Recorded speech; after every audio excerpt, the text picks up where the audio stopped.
Good morning, Philippines! Good morning man sa satuya man ng mga anchors o sa satuyang mga parantabay. Ako si Bombo Eman Bombase, ang mga kaibahan nindo sa segment na Negosyo at Empleyo.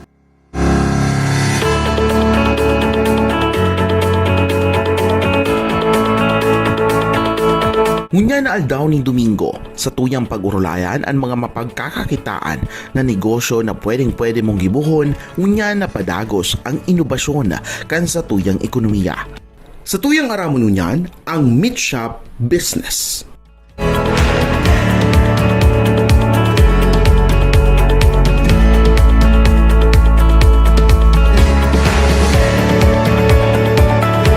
Ang meat o karne ang naging esensyal ng rekado sa mga Pilipino recipes kung saan ini ang mayormenteng ingredients sa lambang kakanon sa lamesa. Handaan, okasyon, pamahawan, panguntuhan, asin pamanggihan, dain na mawawara ang karne sa lambang karakanan kan mga Pilipino.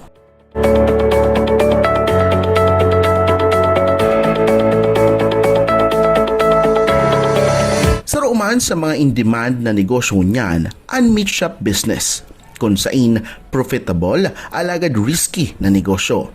Depende ini sa imong marhay na pagmanihar asin diskarte para patalubuon ang sa imong negosyo.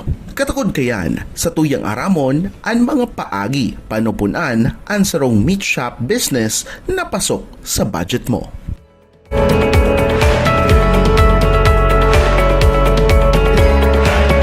Primero na dyan ang pagkondusir nin market research.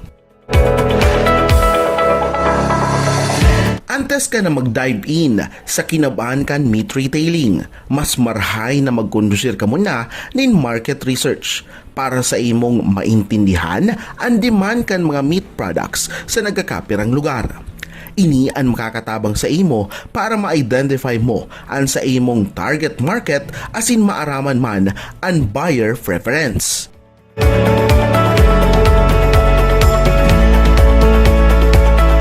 Sa pagtipon nin mga importanteng insights hali sa imong research, ini makakatabang sa imo para maiopresir mo ang tamang meat products asin makagibo ka ning marketing strategies na kaipuhan para sa imong mga potential customers.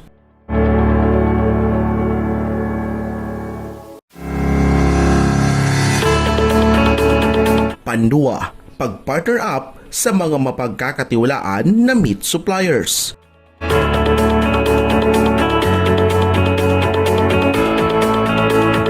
Essential man na makipag-partner ka sa mga mapagkakatiwalaan asin igwanin bastanteng meat products na supplier para maasigurar ang steady na supply nin high quality products. Iasigurar man ang sa imong napili na supplier ang igwanin permits, license to operate, asin credentials. I-check mo man kung pasado sinda sa gabos na health asin safety protocol para asigurado ang mga meat products na mayo nin foodborne disease. Kay puan man igwanin man lain-lain na meat product, arog na sana kang karning ureg, baka asin iba pang pig-opresir na mga produkto na pwede sa imong tindahan.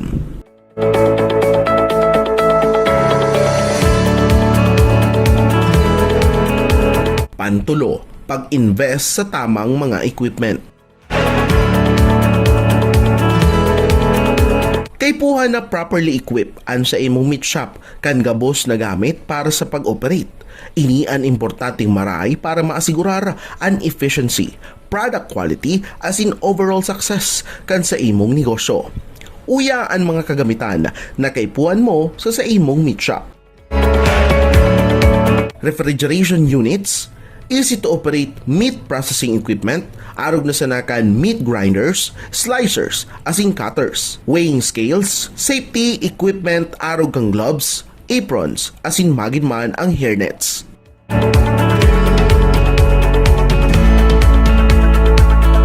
Pang-apat, pagpili nin lokasyon. Pinaka-importante sa gabos ang lokasyon sa pagpupuo ni negosyo, partikularmente na sa mga planong mag-operate nin small-time meat shop business. Kay puhan, ang sa imong ideal location ang dapat accessible as inigwanin high foot traffic para visible sa mga parabakal. Sa paghanap ng perpektong lokasyon, konsiderar mo ang area demographics, mantang nagkukondusir ka ng market research na align sa imong pig-opresir na produkto, kabali na digdi ang buyer preference. Example na digdi ang mga wet markets, commercial centers, as in harani sa mga residential area.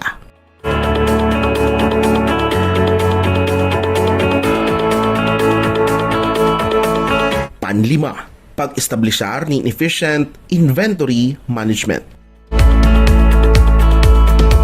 Sa oras na nagpuon ka na sa pag-stock up nin mga meat products, kay puan mong iasigurar ang pagmanihar kan sa imong inventory para maibitaran ang supply as in posibleng pagkaraot kan sa imong mga produkto. Maging marigmat sa imong stock para makagibo ka nin inventory restocking plan para magdagos-dagos ang bulos kan supply sa tamang demand. Saro sa mga pwede mong gibuhon na stratehiya ang first in first out system.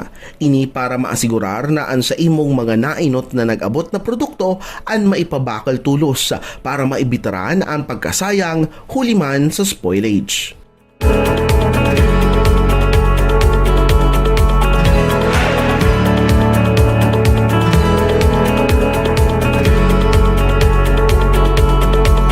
Pang-anom, pagkuan in business permit as in nagkapirang rekisitos.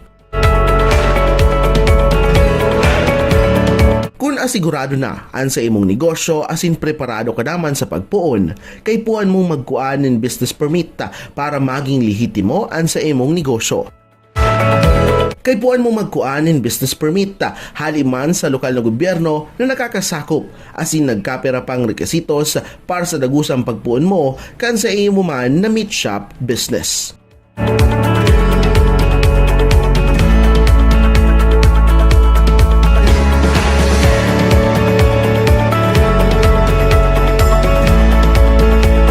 Posibleng mag-range ang sa imong kabilugang gastos para sa small-time meat shop business sa 20,000 pesos hasta man 40,000 pesos.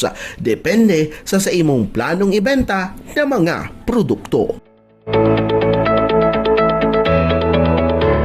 Yan sana ang pirang paagi para sa imong startup business na pwede mong pagkakitaan. Lugod, makatabang sa satuyang mga kabombo ang satuyang napag-ulayang negosyo ngunya na aldaw ni Domingo. Liwat kitang mag-irbanan sa masunod na Domingo sa satuyang segment na negosyo at empleyo. Ini si Bombo Eman Bombase. Nagwawalat kan sarong inspirational quote, "Don't wait for opportunity, create it." Para sa number 1 and most trusted radio network in the country, Bombo Radio Philippines. Basta Radio, Bombo!